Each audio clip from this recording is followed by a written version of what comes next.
Hello hello! Aujourd'hui, dans ce nouvel épisode de podcast de la Réunion des Vulves, j'aimerais aborder le sujet d'être multipotentiel ou multipassionnel. Parce que c'est vrai qu'on en a beaucoup entendu parler, enfin il y a une période où c'était très présent sur les réseaux sociaux et où c'était vraiment un des sujets qu'on entendait tout le temps. Et en fait, maintenant on n'en entend plus trop parler, ou enfin en tout cas beaucoup moins qu'avant. Enfin perso, c'est un sujet qui me touche, personnellement, j'avoue que j'adore plein de choses. Mais quand je dis plein de choses, c'est pas juste 2 petits trucs, c'est genre vraiment un maximum de choses.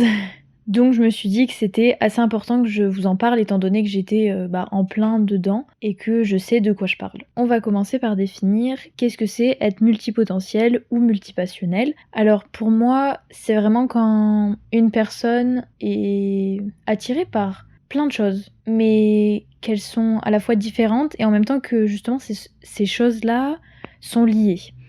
Par exemple, on peut être attiré par tout ce qui est les activités artistiques.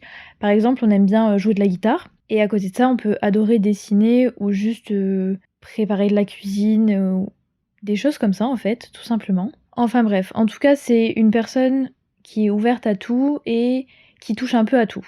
Alors justement, les avantages de ça, en fait, c'est que ça nous offre une certaine ouverture d'esprit dans divers domaines. Et en fait, c'est que justement, je trouve que chaque domaine auquel on touche nous apporte quelque chose. Et donc, on a une meilleure capacité d'adaptation dans plusieurs domaines. Et s'il y a un problème, on saura y faire face plus facilement, puisqu'on sait assez rebondir sur les choses. Enfin, du moins de mon point de vue. C'est comme ça que je le vois. Après, c'est vrai qu'au niveau des inconvénients, on peut être vachement dispersé dans ce qu'on fait. Parce que quand on touche à tout, justement dès qu'il y a un sujet qui nous intéresse plus, on switch vers autre chose. D'après certaines personnes, on est bon en tout mais expert en rien. Forcément, sur le court terme, on peut paraître moins bon qu'une personne qui est à 100% focus dans un domaine précis. Et ce qui est normal puisque on est attiré par plusieurs domaines et que justement, on s'investit dans plusieurs domaines. Donc on va avancer peut-être de 5% à chaque fois dans tous ces domaines différents. Mais à la fin, on aura atteint un niveau dans ces certains domaines qu'on a choisis. Après, perso, je trouve que c'est pas parce que on touche à plusieurs choses que justement on peut pas atteindre un bon niveau dans ce qu'on fait. Par exemple, personnellement, je sais que j'adore la peinture, j'adore le dessin, j'adore cuisiner, apprendre de nouvelles choses. J'aime trop aussi tout ce qui est en rapport avec le développement personnel et au fait de la connaissance de soi, de la conscience. J'adore aussi tout ce qui est un peu spirituel et tout ça. J'adore lire, j'adore écrire aussi. Et pourtant, plusieurs fois, on m'a dit que j'étais dissipée, que justement, si je me concentrais pas sur une chose, j'arriverais à rien, entre guillemets. Alors qu'en fait, j'ai toujours fonctionné comme ça et je suis comme ça et en fait, je peux pas changer ça. Enfin, je sais pas si vous voyez ce que je veux dire, mais c'est vraiment un besoin vital et c'est plus fort que moi en fait. Par exemple, je vais être lassée très vite. Enfin, quand je m'ennuie et que je suis un peu perdue ou quoi, en fait, je vais juste abandonner ce que je suis en train de faire pour passer à autre chose. Et c'est vrai que ça peut être un point vraiment négatif, surtout au niveau du travail, puisque il y a plein de projets que j'ai commencé que j'ai jamais terminé. Par exemple, j'ai écrit un livre qui s'appelle My Mind Alona, qui est sur Wattpad, si jamais je vous mettrai le lien dans la description, si ça vous intéresse. C'est une histoire d'amour, etc., tout ça, avec les âmes sœurs et tout. Ce que j'ai toujours adoré d'ailleurs. C'est vrai qu'en fait, ce livre, je l'ai écrit. Mais vraiment, ça a été un pur bonheur. Et en fait, au moment de la relecture, alors j'ai commencé à relire et tout ça, et en fait, comme l'orthographe, j'avoue, j'aime pas trop ça, la grammaire et tout. Au final, je me suis dit, en fait, je crois que j'ai corrigé à peu près la moitié du livre. Et après, ça m'a un peu énervée, du coup, j'ai mis stop là-dessus. Et en fait, je suis passée à autre chose. Et du coup, je me suis dit, ok, j'aimerais bien pouvoir aider les gens à écrire des livres. Du coup, je vais me lancer en tant que coach. En tant que coach, donc j'ai essayé de faire des démarches, tout ça et tout, de trouver des clients. Sauf qu'en fait, ce qu'on ne dit pas, c'est que c'est assez compliqué. Et puis même sur les réseaux sociaux, enfin, je postais du contenu du coup pour me démarquer et tout ça. Donc pareil, encore une fois, ça faisait, on va dire, une charge mentale et un travail en plus. Et au final, du coup, j'ai lâché la relecture de mon livre et j'ai lâché aussi l'histoire du coaching, en fait. Et donc, à ce moment-là, je me suis dit: «OK, bah, j'ai appris des choses quand même pour écrire un livre et j'aimerais bien transmettre ça. Donc, je vais faire des vidéos YouTube dessus». Comme j'ai toujours voulu faire des vidéos YouTube pour pouvoir aider les autres, bah, du coup, c'est ce que j'ai fait. Donc j'ai fait des vidéos, même des vidéos sur les réseaux. Alors j'ai testé pendant de poster du contenu, mais tous les jours à m'épuiser, mais de fou, pour en fait ne pas avoir de résultats et au bout de 2-3 mois, je dirais, voire un peu plus, peut-être 4 mois, en fait je voyais que j'avais pas de résultats, j'ai peut-être gagné 10 abonnés et j'étais là en mode: «Attends, c'est pas normal, il y a un truc que je fais mal ou il y a quelque chose qui va pas». Soit c'est ce que je dis qui va pas. En fait, je savais pas trop. Du coup, j'ai arrêté tout ça parce que, bah, je me suis dit: «Ça sert à rien de continuer si, entre guillemets, j'ai pas de résultats et si ça me prend plus de temps qu'autre chose, donc j'arrête ça». Et en fait, comme je suis dans le dessin, la peinture, tout ça depuis que je suis petite et que j'ai fait, un peu des études d'art pour ceux qui ont suivi, que j'ai arrêté en cours d'année d'ailleurs, je me suis dit: «Trop bien, j'ai trouvé une idée, enfin je vais personnaliser des pantalons» parce que je recherchais des pantalons qui étaient originaux et en fait j'ai jamais trouvé ça. Donc je me suis dit: «Bah, trop bien, je vais faire en fonction de moi ce qui m'inspire et bah, ça sera des vraies œuvres artistiques, des pièces uniques, faites à la main et cetera». Donc là, je suis en plein dedans et tout, donc je me suis lancée. Tous les liens seront en bio pour retrouver, tout ce que je fais, tout ce que je propose et cetera. Aussi pour retrouver, ma chaîne YouTube. Si jamais ça peut t'aider ou quoi, j'aborde des sujets de développement personnel, des sujets de la vie quotidienne du coup. Aussi, l'écriture, il y a de l'art dont je vais parler très prochainement. Enfin bref, tout ça, en fait, juste tout ce que j'aborde sur les réseaux sociaux, bah, en fait, ça concerne ma personne et dans le sens où ça fait partie de moi. C'est-à-dire que, bah, je vais pas parler d'un sujet qui m'a pas touchée une fois ou qui m'a pas concernée puisque j'en verrai pas l'intérêt, j'aurais pas forcément quelque chose à apporter dessus. Bah, vous voyez, c'est comme, enregistrer un podcast. Genre, je sais que ça fait très longtemps que je voulais en faire un et pareil, en fait, je me suis dit: «Mais j'ai pas le temps et tout ça» et vraiment, je vous promets que les 2 premiers épisodes, j'étais hyper stressée et tout et franchement, là, je suis hyper à l'aise, je suis allongée dans mon lit et tout, je suis sous la couette au chaud et bah, juste, en fait, je vous parle et ça me vient tout seul. Comme, quand, je fais des fois des vidéos YouTube, juste ça vient comme ça, les idées et j'ai besoin d'extérioriser tout ça. C'est comme, créer ou écrire un livre, en fait, c'est la même chose. Sauf que c'est abordé d'un point de vue différent et c'est vrai que, bah, ça peut être vu, du coup, comme un point négatif, le fait d'être, enfin, de toucher à tout et tout, mais personnellement, moi, j'adore. Dites-moi en commentaire ce que vous en pensez, ceux qui sont multipotentiels ou multipassionnels, mais moi, je sais que j'adore ça et pour rien au monde, je laisserai ma place à quelqu'un d'autre. Parce que c'est vrai que pouvoir, changer suivant, mes envies ou mes humeurs, entre guillemets «de casquette» et entre guillemets «de travail» puisque s'il y a un jour où j'ai vraiment envie de faire de la peinture, je vais être focus à fond dedans, à fond créativité, à fond dessin, peinture, tout ce que vous voulez. Et puis s'il y a un jour où j'ai vraiment pas envie, genre j'en peux plus, j'ai un mal de crâne et tout, et ben, je vais juste faire autre chose. Je vais écrire un script, enregistrer une vidéo, enregistrer un podcast, enfin tout ça quoi. Et bah, j'adore pouvoir faire ça, pouvoir changer et tout, parce que perso, la routine et la monotonie, mais ça m'ennuie as fuck, vraiment. Donc, où est-ce que j'en étais? Je reprends un peu mes notes parce que sinon je me perds trop. Donc je disais, c'est vrai que le cas typique en fait, pour reconnaître si on est multipassionnel ou multipotentiel, bah pour moi, c'est vraiment qu'on a besoin de changements permanents, de défis, d'être stimulé ou juste enfin de qu'au bout d'un moment on s'ennuie en fait dans ce qu'on fait et on se lasse en fait. Et c'est normal et c'est pas un problème dans le sens où, bah, si tu sais comment gérer ça, si tu sais rebondir et si tu sais t'organiser et tout ça, bah, au contraire, ça va plus être un avantage qu'autre chose. Puisque, étant donné que tu as plusieurs casquettes en main, si, tu dois être, employé dans un travail, on va te dire: «OK, qu'est-ce que tu sais faire?» Bah, là, tu peux dire: «Bah, écoutez, moi, j'ai déjà fait de la communication sur les réseaux sociaux, donc je sais comment ça marche. J'ai déjà écrit un livre, donc je suis capable d'écrire un article pour un journal, par exemple, s'il y a besoin. Enfin, vraiment, c'est extrêmement bien, je trouve, de toucher à tout. Bah, par exemple aussi typiquement, encore l'exemple d'un journal, si on a besoin de parler à l'oral et tout ça, bah, comme il y a l'expérience des réseaux sociaux et aussi votre expérience personnelle, bah, ça va toujours apporter quelque chose et là, le fait de faire un podcast, c'est vrai qu'au début, je suis pas très à l'aise et tout, j'ai un peu de mal à mettre dedans, mais en fait, j'adore, vraiment.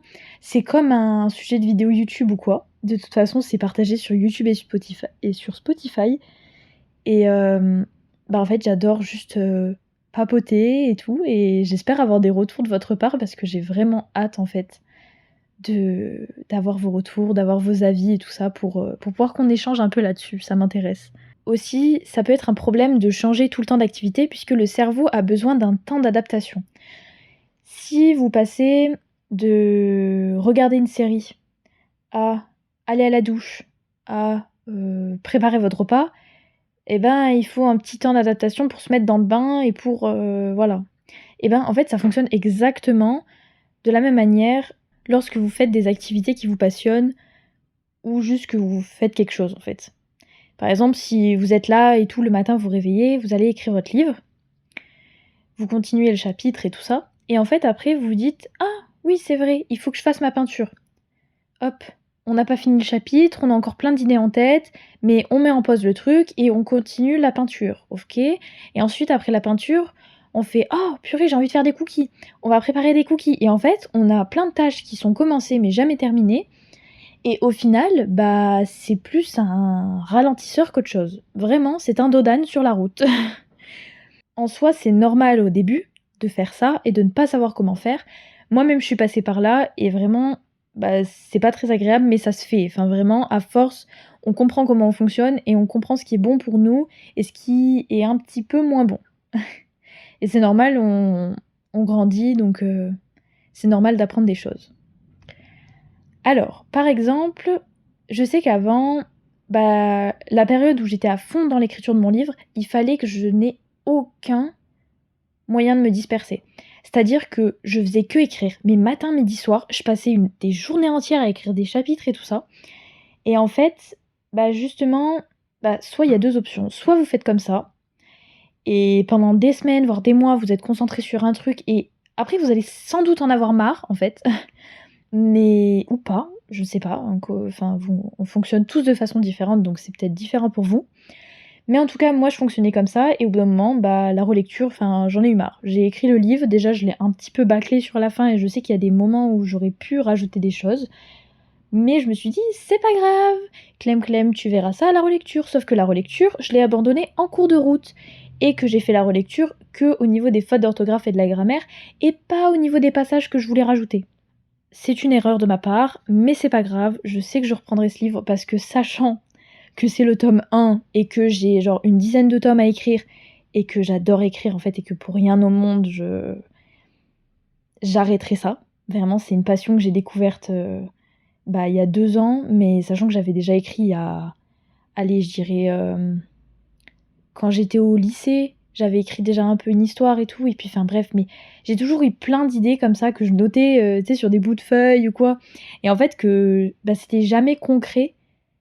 Mais au final là, bah, ça m'a fait du bien de me poser et tout ça, de créer des personnages, d'adapter chaque personnage avec, son passé, sa vie, son histoire en fait et donc voilà. Donc si jamais ça t'intéresse, j'en parle sur mes réseaux, donc sur ma chaîne YouTube ou bah, sur Wattpad, mon livre, il y a la moitié de mon livre qui est là-bas. Alors, il y a certaines personnes qui peuvent ne pas vous prendre au sérieux parce que vous leur dites enfin, en fait, imaginons, tu rencontres une personne, la personne, elle te dit: «Oh, mais qu'est-ce que tu fais dans la vie?» Bah, toi, tu lui dis: «Ah, bah, je suis peintre, je suis écrivain, je cuisine, je fais de la musique». Le mec, il va te regarder avec des yeux énormes et il va dire: «Mais comment tu fais pour trouver le temps de faire tout ça? Comment tu gagnes ta vie?» Enfin, genre, what the fuck? Vraiment, le mec, il va te regarder en mode: «OK, OK, d'accord, ouais, cool, OK». Et toi, tu vas lui demander: «Et toi?» Le mec, il va te faire: «Oh bah, moi je suis DJ». OK. Toi, t'as parlé pendant 45 minutes, le mec il te dit: «Je suis DJ», en une phrase, il a fini de te dire son truc, toi t'es là en mode: «Et alors, vas-y, dis-moi en plus et tout sur le truc de DJ et tout». Le mec il te regarde, il fait: «Bah, je suis DJ, genre, je vais mixer pour des gens et tout, dans des soirées. Mais c'est tout? Tu fais que ça?» «Bah oui». Mais tu sais, genre, ça peut paraître tellement en mode: «Mais what the fuck?» Enfin bref. En tout cas, sache que, bah, si les autres ils te prennent pas au sérieux, c'est pas grave. Du moment que toi tu sais ce que tu veux, ce que tu as envie et que, bah, juste, tu es toi-même, c'est le principal. Comme je disais un peu avant, il faut être conscient de tes limites et être un minimum organisé. Par exemple, bah, comme je te disais, quand j'ai écrit mon livre, donc je me suis concentrée à fond là-dessus et tout. Après, j'ai fait le coaching et ensuite, maintenant, je suis sur les customisations de jeans. Donc perso, au niveau de mes customisations, je sais que je veux vraiment en vivre. Donc en fait, j'ai pas le choix de me concentrer à fond là-dessus, de créer du contenu là-dessus et tout. Et on va dire que en gros, ça c'est mon travail à plein temps. Et en fait, tout le reste, c'est du loisir. C'est-à-dire donc l'écriture. On a ensuite bah, ce podcast qui est un pur loisir, vraiment j'adore parler et encore parler. Et ensuite on a tout ce qui est aussi bah, du coup les réseaux ou une formation du coup que je vais écrire à la place du coaching en face-to-face. Enfin bref, il y a tout ça et en fait bah si j'ai envie de faire tout ça, il faut que je sois organisée parce que en fait j'en ai marre des fois de me concentrer à fond sur les jeans ou quoi comme je te disais avant. Donc pour ça, je me suis organisée et je me suis créé une to-do list sur Notion. En gros, je t'explique. Alors, comme je poste aussi sur les réseaux sociaux, j'ai créé un calendrier avec toute une organisation de posts. Enfin bref, je crois que j'ai passé 3 jours entiers à faire ça parce que je comprenais pas. Et même mon cerveau, il s'embrouillait tout seul dans juste ce que je voulais, comment je voulais m'organiser et tout. Enfin bref, j'ai réussi à m'organiser, donc c'est le principal, on va dire. Et donc, avant d'avoir fait ce tableau de création de contenu, bah, c'est vraiment pour organiser tous les posts et tout, parce qu'en plus j'ai 2 comptes Instagram, donc il faut que je sache quand est-ce que je poste et tout, que ce soit visuel, parce que personnellement je sais que j'ai besoin d'avoir quelque chose de visuel sous les yeux. Mais ensuite, donc pour organiser ma semaine, et je dis bien ma semaine et pas avoir une to-do list à rallonge, comme je faisais avant, qui n'aide pas du tout à s'organiser et qu'au final en fait on fait rien parce que bah, y a tellement de choses qu'on sait pas par où commencer, qu'on sait pas quoi faire. Alors en gros, j'ai ma to-do list générale qui est tout en haut de la page, c'est-à-dire que donc on va avoir au niveau du travail, donc c'est-à-dire là je liste tout ce qui est en rapport avec le travail. Ensuite, en dessous, on peut avoir tout ce qui est le divertissement, donc savoir si je dois lire un livre ou si je dois regarder un film en particulier ou quoi que ce soit. Ensuite, on a au niveau du sport, si j'ai des séances de sport à faire et tout ça, qu'elles soient classées dans ma semaine aussi. Ensuite, j'ai aussi donc tout ce qui est autre. Vraiment, c'est la catégorie un peu fourre-tout où, bah, par exemple, si je dois aller acheter quelque chose ou que... Ouais, en fait, tout ça. C'est vraiment une catégorie fourre-tout. Enfin bref. Et en gros, chaque jour de la semaine sont organisés en 3 parties. Donc on a le matin, l'après-midi et le soir. Donc on a lundi matin, lundi après-midi, lundi soir. Et en gros, je liste aussi, enfin je mets plutôt, juste en dessous du jour de la semaine, mon objectif de la journée. Ou en gros les grands titres de ce que j'ai à faire. Par exemple, le matin, si je dois faire du sport, je vais mettre que je dois faire, je sais pas, mon yoga ou que je dois aller nager. Et en fait, je vais organiser en fonction de comment je l'ai fait dans la journée. Par exemple, je me lève, perso, je sais que faut que je fasse mon yoga dès que je me réveille, parce que sinon, après, j'ai pas envie, j'oublie, etc., tu vois. Bah, il va être noté en premier sur la liste. Ensuite, s'il faut que je range un petit peu l'appart, je vais noter en deuxième, ranger l'appart. Et en fait, juste après, par exemple, je vais noter qu'il faut que je fasse mon croquis pour ma robe, tu vois. Donc ça, et en fait, c'est que je détaille vraiment toutes les activités que je dois faire parce que si je détaille pas, si je mets juste peindre la robe, ok cool, mais du coup la robe je l'aurais pas peinte en 1 heure quoi. Ouais, j'ai pas une journée précise où je fais... En fait, j'ai pas... Tous les lundis, je fais pas que de la peinture. Tous les mardis, c'est pas que un podcast. Enfin, en fait, voilà, je m'organise en fonction de mon planning, on va dire, de posts sur les réseaux. C'est un peu ça qui joue. Par exemple, je sais que tous les vendredis, je sors un nouveau podcast. Donc, il faut que mon podcast soit enregistré maximum jeudi après-midi et que, justement, le montage soit fait jeudi pour que je puisse vendredi matin le programmer. Mais ça, c'est au dernier carat que je puisse le faire. Si je peux le faire en début de semaine, comme là on est mardi, tant mieux, tu vois, genre je m'avance en fait. Ensuite, si je dois faire un montage précis ou si je dois poster une vidéo YouTube, donc il y a une vidéo YouTube par mois sur ma chaîne YouTube, si jamais. Pareil, je voulais pas en faire trop parce que je me suis dit, si j'en fais une par semaine, je m'en sortirai, mais jamais. Donc je priorise le podcast 1 fois par semaine parce que c'est assez rapide à faire quand même. J'avoue que ça prend pas autant de temps au niveau du montage et tout ça qu'une vidéo YouTube. Ensuite, que dire d'autre? Ouais, juste en fait, faut que tu arrives à t'organiser en fonction de ce que toi tu veux et de tes objectifs. Genre, c'est vrai que ça prend un peu de temps de faire ça, mais c'est vraiment important et ouais. Après, ce que tu peux faire aussi, c'est que avant de faire tout ça, tu listes sur une feuille ou dans un carnet. Alors moi, je sais, je tiens tout dans un carnet maintenant, mais tout est regroupé au même endroit, genre les objectifs, le tracker d'habitude, enfin tout ça. Genre même des fois des notes ou des idées, tout est regroupé au même endroit, au moins je sais où c'est. Et en fait, par exemple, tu peux lister toutes les choses que tu aimerais bien faire ou tester ou quoi, et dans combien de temps tu peux les faire. Et à partir de ce moment-là, tu vas te dire, ok, du coup maintenant je vais m'organiser en fonction de, je sais pas, si tu veux atteindre 100 abonnés sur YouTube à la fin du mois, tu vas te dire, ok, du coup il faut que je sorte une vidéo par semaine, il faut que je trouve des sujets, ensuite il faut que je fasse le montage, il faut que je fasse de la com aussi sur les autres réseaux pour qu'on en entende parler et qu'il y ait du contenu court là-dessus, ça peut être intéressant. Enfin bref, je sais pas, genre tu vois, plein de choses comme ça, mais il faut vraiment que tu te poses et que tu réfléchisses à ça si tu veux avancer. Et puis ensuite, t'as plus qu'à t'organiser ta semaine en fonction. Et genre pareil, si t'as des rendez-vous, tu les notes, genre tu mets pas des horaires précises parce que je sais que au début, je fonctionnais vraiment comme ça, avec des horaires précises. Genre dans le Google Agenda, je mettais des blocs de travail, mais c'est affreux parce que, perso, moi j'arrivais pas à me concentrer. Impossible de me dire, ok, là, je passe 3 heures à peindre. Et puis sachant que dans les 3 heures à peindre, je vais me poser, je vais aller me faire une tisane et tout. Enfin, je peindrai pas 3 heures. Alors que si je me dis en mode c'est une case à cocher, ça n'a rien à voir avec juste un bloc d'un emploi du temps comme à l'école. Et après, bien sûr, on fonctionne tous différemment, mais je sais que ça a marché pour moi. Peut-être que ça marchera pour toi ou pas. Mais le principal, c'est que tu réfléchisses et que tu trouves ta méthode qui fonctionne.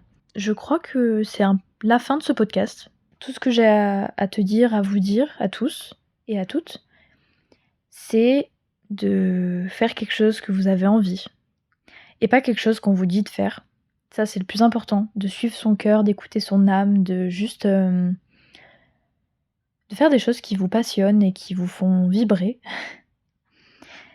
Et faites les choses pour vous et pas pour les autres en fait, tout simplement. N'essayez pas de plaire à Pierre ou Paul parce que on s'en fout en fait. Du moment que vous vous plaisez à vous-même, c'est le principal. Et sur ce, je vous fais de gros bisous. J'espère que cet épisode vous aura plu. Dites-moi en commentaire si jamais vous avez des idées de podcast ou quoi. Et je vous dis à la semaine prochaine pour un nouvel épisode. Gros bisous!